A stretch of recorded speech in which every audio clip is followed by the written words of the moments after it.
So tell us a little bit about where things are with the company, where things stand, and your business model, basically. Sure. Well, we've been going for about 2.5 years at this point, and for the whole time, our goal has basically been to build up the largest video library of editorial restaurant videos anywhere on the web, and that's something that we've accomplished and feel good about. And we're continuing to add to that library and improve upon our website and build our audience, build our traffic, and work on new avenues to reach people. Mobile obviously is something that's very exciting these days, and we're starting a few projects in that area to hopefully reach people where they're out actively looking to eat rather than sitting behind a computer somewhere at their office or their house. So Chris, tell us about the category of restaurants and how you guys get paid and kind of where it's going in terms of business. Well, part of the revenue is from advertising on the website, and that's typical advertising channels.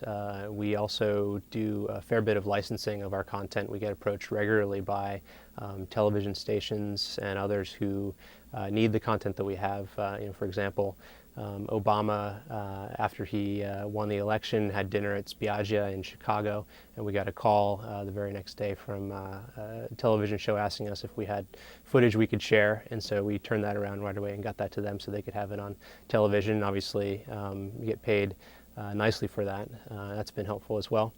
And we've also been experimenting with a few other things like mobile and a couple other services that are under development currently that we're going to be talking about when they launch very soon.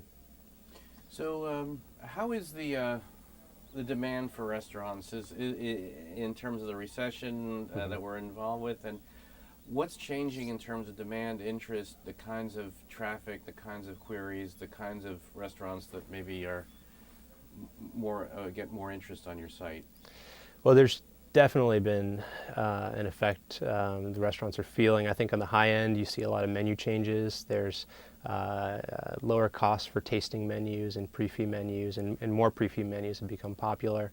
In the media and on our site, you're seeing a lot more activity people looking for cheap eats. People still want to eat out, they have to eat out, but they want to spend less money. And I think that what everyone's been hearing is 2009 is not going to be much better than it's been the last quarter of 2008. And I think that we're definitely going to see that affect restaurants in a bad way, unfortunately, in early 2009. I see.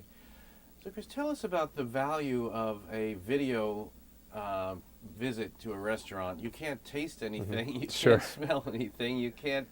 what is the kind of the value proposition that editorial that you provide? Sure. Well, I think that when you read about a restaurant, you really are trusting the individual who's writing that review about the restaurant. And it's hard to know, even if it's Frank Bruni or another reviewer, or if it's a person on a website like Yelp or even on our site, it's hard to know the taste of that person. So what we wanted to accomplish with the video was to go directly to the chef or the owner, the person who's really the creative kind of mind behind the restaurant, and allow them to talk without a filter about what you can expect when you come to the restaurant. So you do get to see kind of the person with the passion behind the restaurant talking about it. You get to see the atmosphere. You get to decide, is it appropriate for a business meeting? Do they have a private dining room that would be great for a meeting maybe, or a special event? And then you get to see the food in more of a dynamic way. And I think that gives a really strong feel for the restaurant. Obviously, it's not perfect. There's no perfect way except for actually going there yourself.